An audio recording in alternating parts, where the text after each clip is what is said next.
you're looking to dive into topics on how to live a happier, healthier, more fit, and long lifespan, then you've come to the right podcast.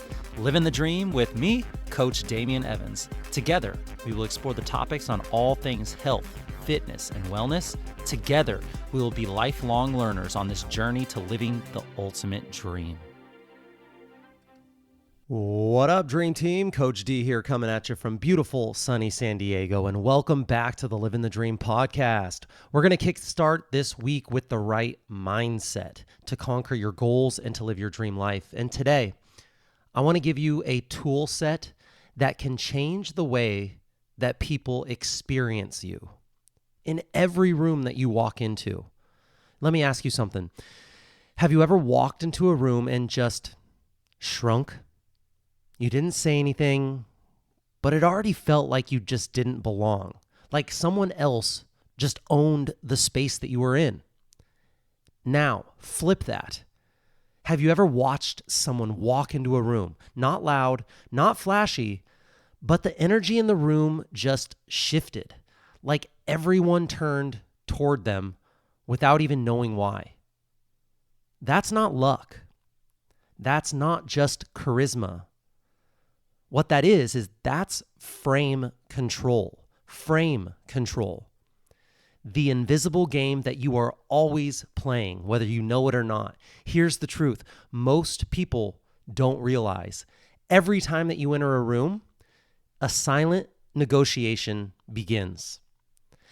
And it's not about who talks the most or who's the smartest or who's technically in charge. What it's about the frame.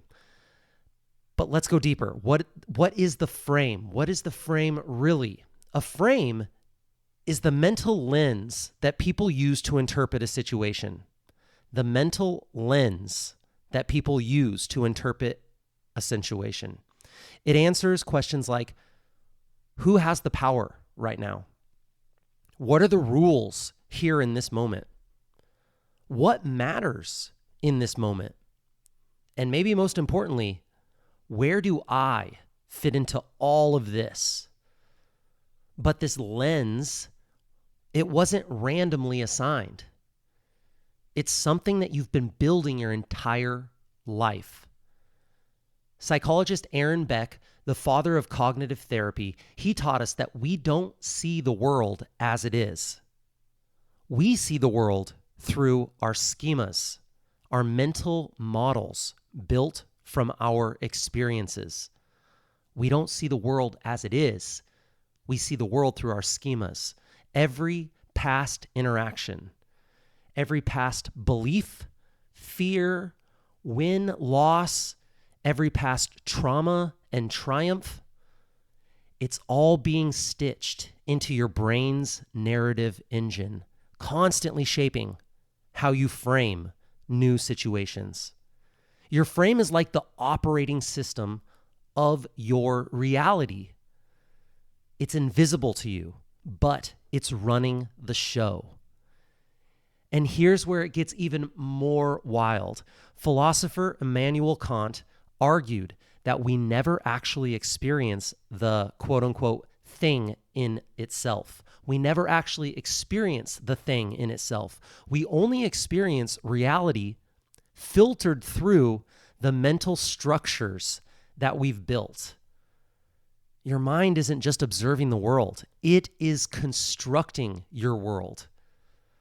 So the frame is more than just having confidence. It's more than just using body language. The frame, it's the sum total of how you perceive, how you define, and how you move through reality. The frame is the sum total of how you perceive reality, define reality, and move through reality. And whether you do that by design or, like most of us, by default.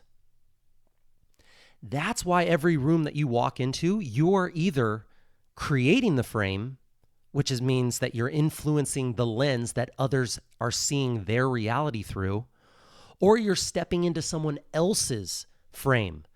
You are unconsciously adapting to their version of reality. Here's the thing, there is no neutral ground on this. You're either creating the frame or stepping into someone else's frame. So the real question becomes, are you aware of your own lens? Are you self-aware enough to know what your schemas are? Or is it just this running on autopilot reality from years of unexamined beliefs that's happening to you? The most powerful people in any room aren't just the confident ones. They're the ones who own their lens. They've trained it. They've refined it. They are consciously aware of it. And they walk in with clarity about what reality they're inviting others into. So let's put a framework to this. There are 4 parts to a strong frame. Let's break this down so that it actually sticks, so that we can all understand it. Every strong frame has 4 building blocks. 4 building blocks create this strong frame. The first building block is called expectation. This is the script that the other person thinks is going to happen. Expectation. Think of this as like autopilot mode. For example, at a job interview, the expectation is that you're going to politely answer the questions that are asked to you, and you're going to try to impress the person that is asking the questions. That's the expectation. That's the autopilot mode for a job interview. But if you say, when you walk in and you sit down, rather than waiting for the other person to create this frame, maybe you say something like, before we get started, I'd really love to ask, what are you guys most excited about for your team right now? Boom, you just disrupt the pattern. Why? Because you're not performing, you are participating. You've already flipped the script, and now you're co-creating this moment. So the first part, the first building block of a strong frame is expectation. The second is belief. This is what the other person assumes is true about the situation that's going on right now. They assume this is true about the situation. This is the belief. If they believe that you're there to pitch them on something, they are probably already going to be defensive, on the defense. If they believe that you're confident, grounded, and not needing to prove anything, what's going to happen to them? Their energy is going to shift. Exceed their beliefs by showing up with unexpected calm and value. You're not there to take, you're there to give clarity.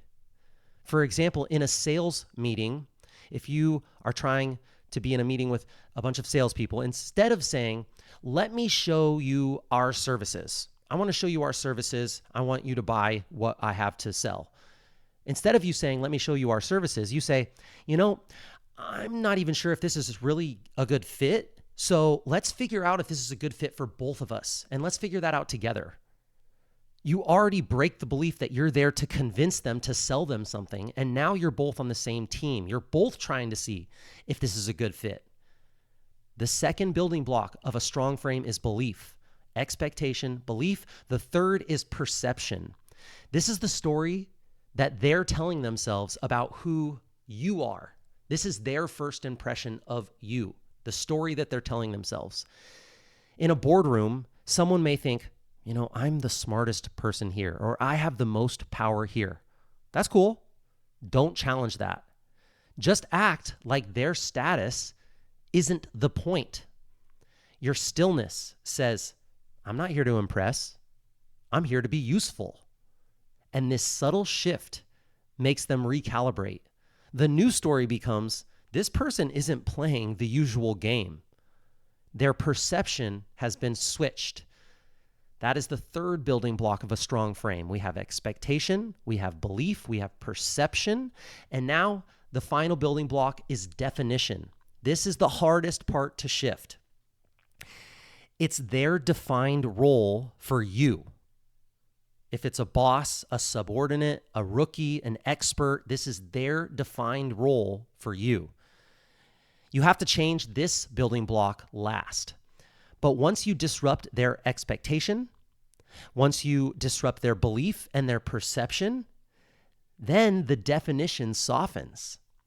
You don't grab authority, you earn gravity.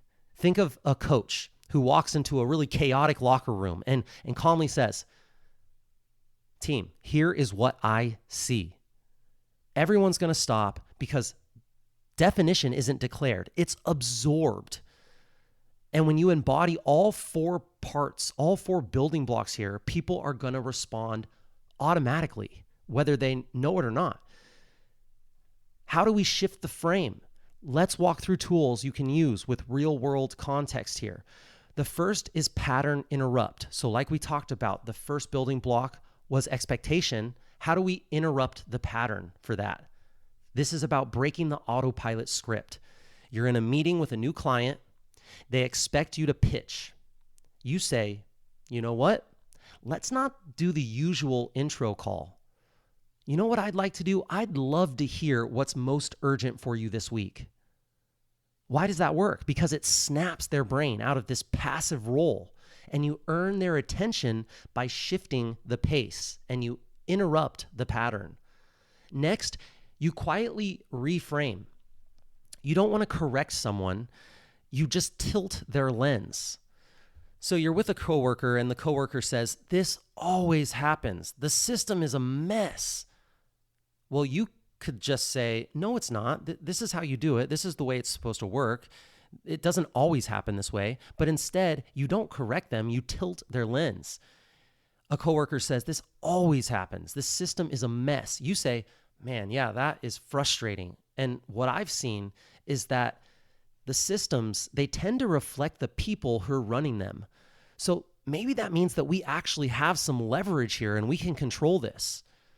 So you meet their story with understanding and respect. Yeah, that is frustrating. And then you gently steer them somewhere more productive. What's productive about just complaining about the system being a mess? You shift their story and you say, "What I've seen is that systems tend to reflect the people that are running them. So that means that we actually have some power and some leverage. That's the positive to this." After you interrupt the pattern, after you quietly reframe the situation, you go to the third step, which is permissionless certainty. Permissionless certainty. You speak with calm clarity, no explanation. During a chaotic meeting, this is what you say. "Here's what's next." Or what I'm going to do is, to simplify this for the group, I'm going to do this. Why it works is because you don't ask for control. You embody control, confidence without explanation. Confidence without explanation, it earns trust. Once you have that permissionless certainty and you say, you don't ask for control, you embody it, then you go into the fourth part, which is disengaged authority. You're not forcing anything. You're offering clarity, unattached, disengaged authority. An example of this would be, "It's totally fine if this doesn't land, but I just know what I've seen work. Here's what I think will work. It's totally fine if this doesn't land."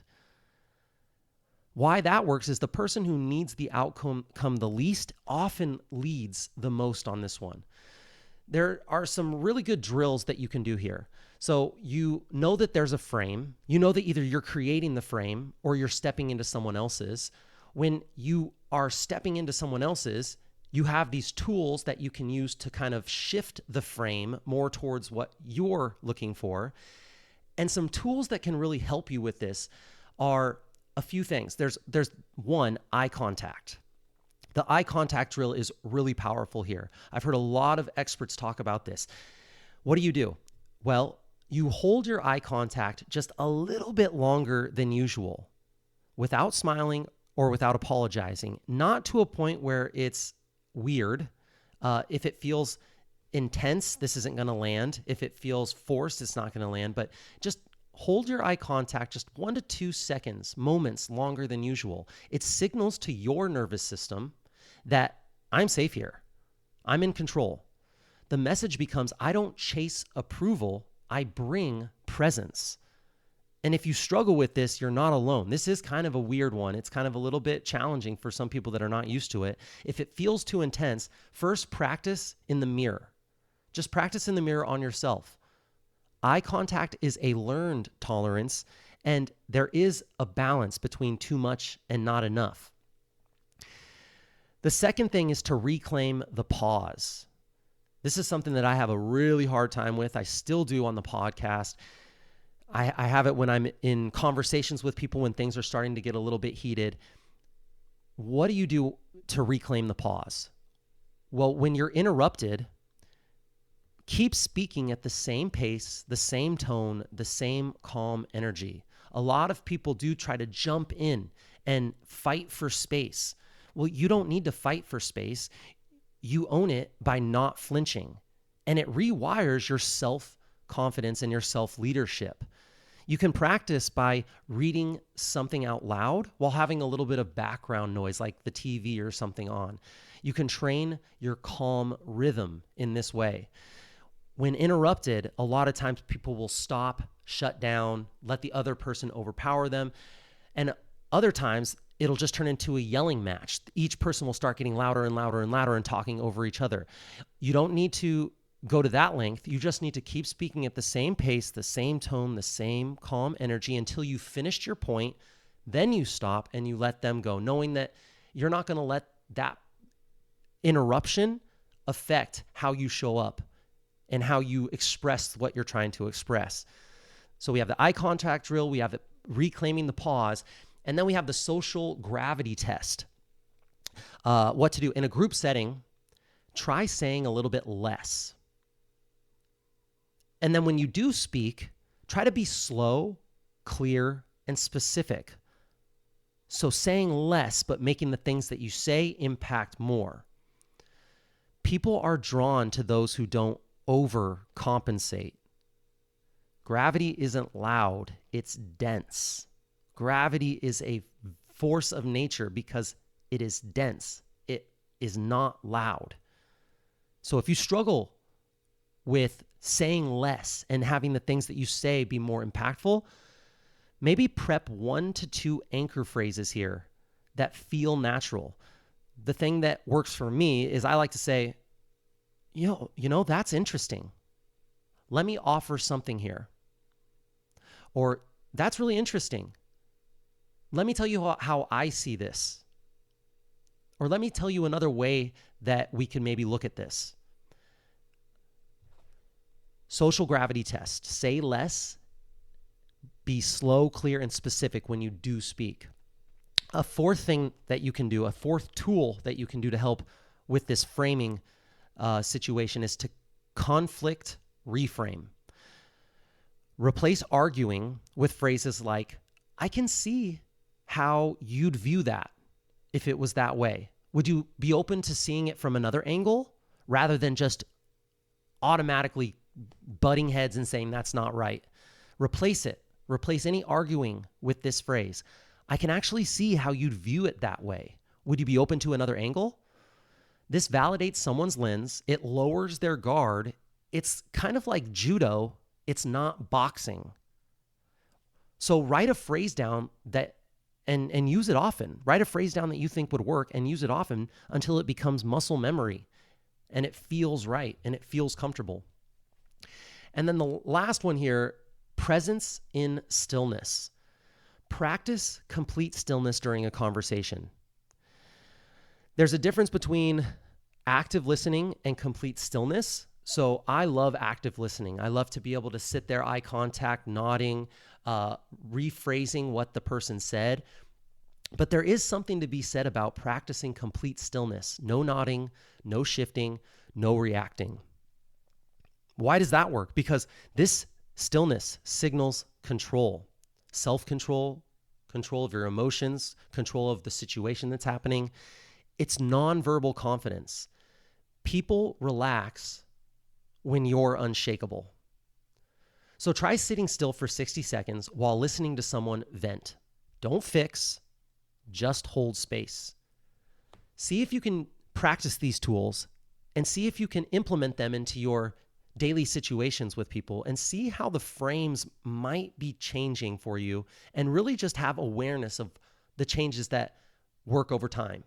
Eye contact drill, reclaim the pause, the social gravity test where you say less and speak with more impact, the conflict reframe where you don't argue with someone, you just see, I can actually see how you'd view it that way. Would you be open to another angle? And then presence and stillness. What would the critics say about this kind of framing ideology? What would the critics say about what we're talking about right now? They might say that this is manipulation. They might say that you're just playing social games. Why can't you just be yourself? Well, here's how I'd respond. Frame control isn't manipulation. It's showing up with intention. You're not faking anything. You're showing up with clarity, presence, and self-leadership.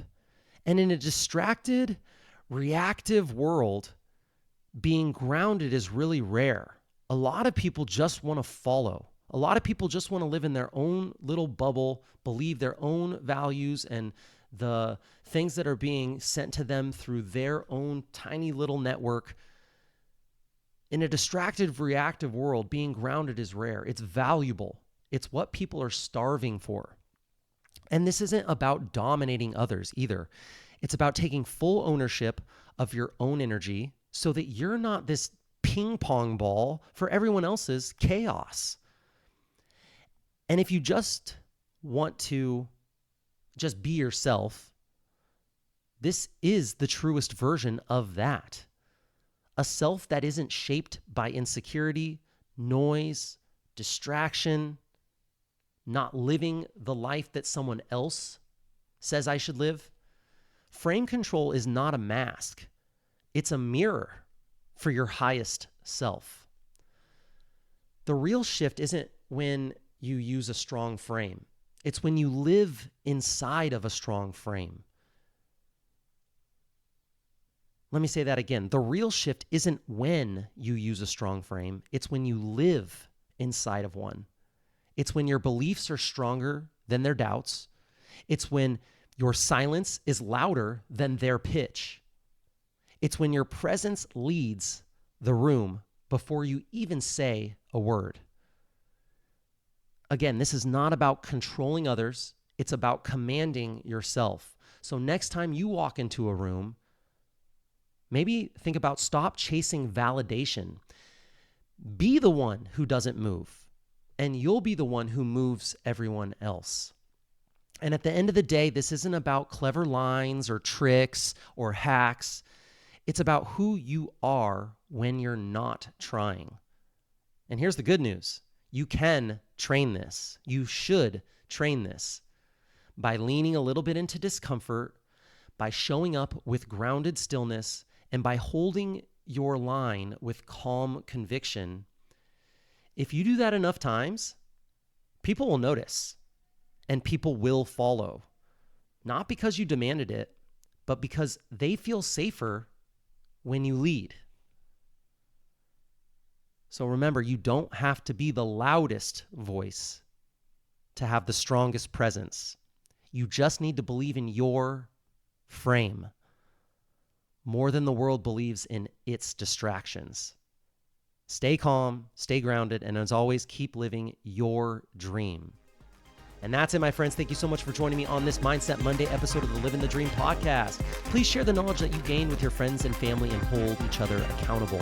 If this episode inspired you, share it with a friend who could benefit from a little bit of a reframe in their life.